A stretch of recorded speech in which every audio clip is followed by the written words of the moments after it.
I have discovered that education is the best prevention against infection.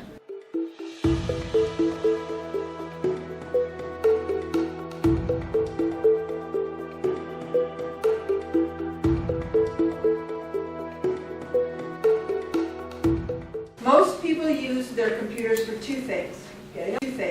Getting online and reading email. Email is very security, it's got a lot of security holes and a lot of ways you can get infected. Getting online beats them all. The first thing I want to ask you is, where are you when you're online? Are you at home? Are you at an internet cafe? Are you at a friend's house? Second thing I want to ask you is, do you have a physical wire that connects your computer to your internet, to the little box? Or do you have something like this, where it's wireless and you can take that computer anywhere in your house and connect to the internet?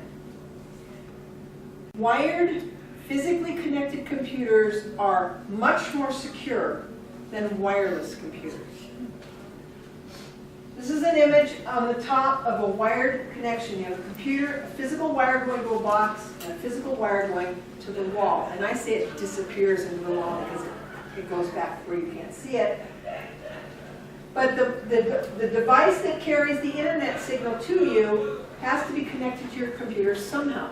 A lot of you with desktop computers, they have one box, one computer, and there's a wire. Very secure. Nobody can hack into your computer because they can't see you online. Wireless, however, there is no wire between the computer and the device that carries the internet signal. Your computer can read that signal, and so can everybody else within a fairly large radius to that box. And why is that important? Well, if somebody is on the internet on your wireless box because they've gotten your connection, they are now sharing your network, and if you do not have your computer set up properly, they can see everything on your computer as if they were sitting in front of your screen, if they wanted to. Now there's something out there called war driving. Kids without a lot of money drive around neighborhoods with little devices about this size, looking for open wireless networks, ones that don't have passwords on them, ones that they can access for free, because they don't have internet at home, but they want to email or talk to their friends. So they pull up in front of, in a neighborhood, checking for open networks, for the strongest signal. They park their car and they get online. Now most of them are not, they're not malicious, they just want internet signal for free. And they get kicked out of Starbucks because they can't be there all day. You know, Barnes & Noble only lets them stay an hour. Some of the places cut them off after an hour. So it doesn't really work as well. So they park in front of houses where the internet signal from this device does not have a password on it. So if you're one of these people that has that, you want to make sure that you or somebody else passwords that device. And there are several things you can do to make that device so it can't be seen at all, by anybody. Do you use your laptop in public? You go to Starbucks, corner bakery, the airport, anywhere. Those free Wi-Fi hotspots, imagine yourself, like my laptop here, connected to the internet, and let's say every single one of you had a laptop connected to the internet. We are sharing the same space. That is that neighborhood. That's a really close neighborhood. And I watched a video once about a guy that showed how the hackers were using the internet and the open Wi-Fi networks. They were parking themselves with their laptop, set of headphones on usually, appearing innocent in front of their laptop, usually with their back against the wall. But they weren't creating spreadsheets or writing their novels or answering emails. They were hacking into every computer in that room because they could, because they were on the same network, and most of the computers were not protected. So when you are in a public place, your computer is exposed to everybody else in that place. So you want to have a heads up. You just want to make sure that you understand that when you go check your bank, and when you go sign into your email, if anyone in that space of that wireless signal can see your computer, they can also see the traffic going to and from your computer to the internet, and their tools recognize the little @ symbol between your name and your email address, and their tool says, aha, name and passwords coming next, name and site, now name and passwords coming next, and they pick up that next piece of data. Now they got the two pieces, they send that off to wherever their tool is going to machinate it, and then they've got into your computer. I received an email from a woman, didn't know her very well. She was a client of one of my clients. It was the middle of the day, and it was a spam email. It said, you know, something about Viagra or something. I knew it wasn't from her. I called our mutual friend, and I said, I believe so-and-so got hacked. She says, yeah, I do too. I just got an email, and she just got on a plane to go to New York. Well, she was using her laptop at the airport, one of the worst places to use your laptop ever. So she was checking her email. She got hacked. We had to wait till she landed to tell her how to get her email back and stop sending us spam. Question. Yes. Usually you get 3 tries. Would it be helpful to only pick up your first try? Could you put in fake passwords for 2 and the real one on the 3rd? Would that avoid you getting I had hacked? never heard that they only try. I had seen this war driving video, and they're looking for people who it's easy to hack. If Right, there's so I'm just anything- thinking if you automatically, when you're in a public space, make your first try be a fake try, would that help you? If you do that consistently within a certain period of time, you could actually get locked out of your account, which causes you a lot more grief. Right, that's why I'm saying if you do 3 wrong ones in a row, but if you do 1 wrong one and then a right one, would that protect you? I don't know. I can't answer that. I wouldn't take that risk. You know, what I do is I use my smartphone for my internet. It costs me a few bucks more on my monthly bill, but I can use my smartphone to get on the internet when it's called VPN, Virtual Private Network.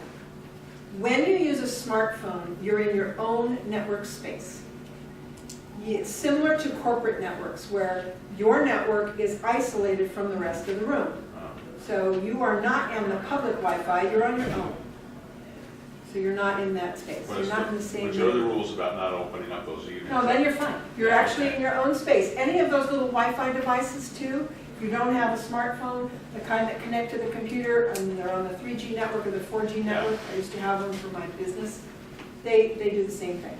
You're in a private space. So is an iPad also similar to a smartphone in that it's? Yes, you're on a 3G network. If you're not using their Wi-Fi. In hotels, they usually have the access points or the wireless devices on the floors, Yeah, usually yeah. depending on the size of them.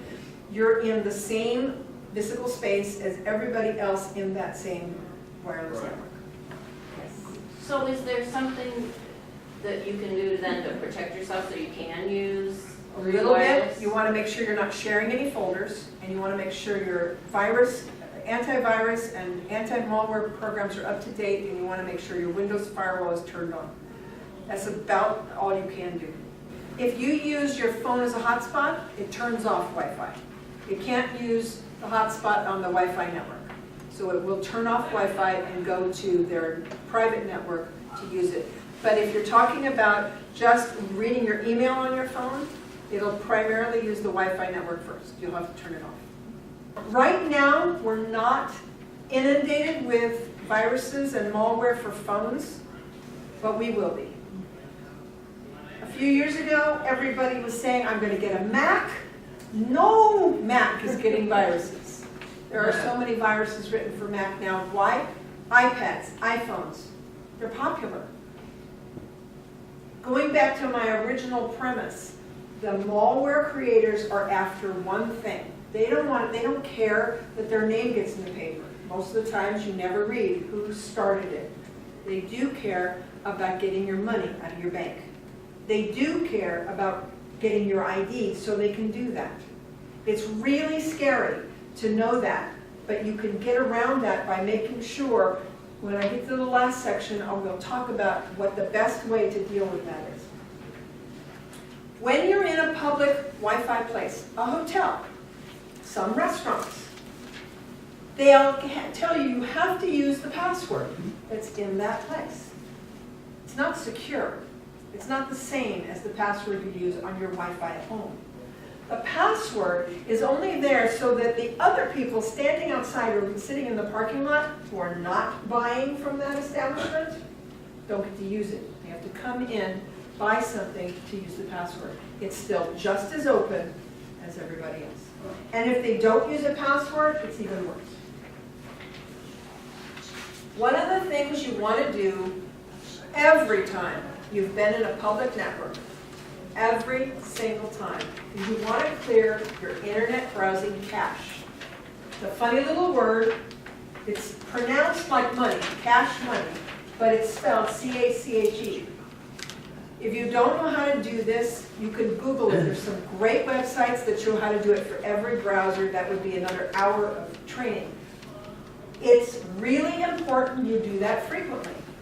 Most people ask me, oh, how often should I do it? You should do it at the end of every day or at the end of every internet session if you really, truly want to keep the stuff off your computer. Because internet websites, all the good ones, all the bad ones, and all those in between leave junk on your computer every time you go there. Junk. I did a demonstration at a senior workshop I was giving. I cleared the cache, I went to msn.com, and I showed everybody the junk that was created. 63K of junk was just in that opening of the web page. So you want to do it after public Wi-Fi use. You want to do it if you've been somewhere with your laptop that's not home. You want to do it if you start getting weird results after being in a public place. And you want to do it if you start getting pop-ups. But if you start getting pop-ups, it's too late. Unless you have it checked off that says clear cache on exit, it does not do it. There's another thing. That only cleans this much of it. There's so much else that's out there that, and there's a website that I give you on this screen coming up that I do inadvertently in the next section. It's called Wise Cleaner, W-I-S-E, cleaner. There's a registry cleaner and a disk cleaner. I recommend those. They don't come with any junkware, and they do a really good job of cleaning your computer. Use a safe browser. Now, what does that mean? Well, it means one that's really, really current. It means one that's not necessarily popular with hackers, and it means that it's updated frequently. So these, Internet Explorer, Firefox, 10 or above, Safari. You can install Safari browser on a Windows PC. It is probably one of the most secure browsers out there because it's got this cool little feature that lets you clear all the cache. It cleans everything with one keystroke. Really, really cool. Komodo Dragon, I had that on one of my laptops that I took everywhere because chances are a hacker's not going to write a piece of malware or a toolbar that works in Komodo Dragon. Really handy. It stays clean. And AOL software. Believe it or not, as much as I don't like AOL because it's really, really ad full, and it really slows a lot of people's browsing down, it, like your smartphone, puts you into their own personal tunnel. It's not a true good VPN, but it is definitely very close. They tunnel you so that you, between your computer and AOL, is protected. And then you go out to where you're going and come back through AOL's tunnel. It's very safe. Chrome is an excellent browser. It does this really, really quirky little thing that I love. You open Chrome here. You've gone to Amazon to buy a book. Then you open a new Chrome over here to get your email. And then you open a new Chrome over here to get banking. Or you open it on new tabs. Every single one of those Chrome connections is like having Chrome on a new laptop. It's in what's called a sandbox. It's protected. Only the activity that's in that browsing session is affected. So let's say this browsing section takes you to something that shouldn't. You start getting pop-ups on the screen. You close that. It does not affect anything else. It's called a sandbox, and it's very handy. When you do your searching results, you search for something and you get a result. Make sure it matches. What you're looking for is what I typed, did I see it, and is the website match? If it says it, but the website doesn't match, something's wrong with your browser. There's something called a browser redirect. It's a special family of malware, and it'll take you places you don't want to go. Make sure the web address is what you expect it to be. All really good web addresses, especially banking ones, have the website domain in bold, and the rest of the address is in kind of a faded gray.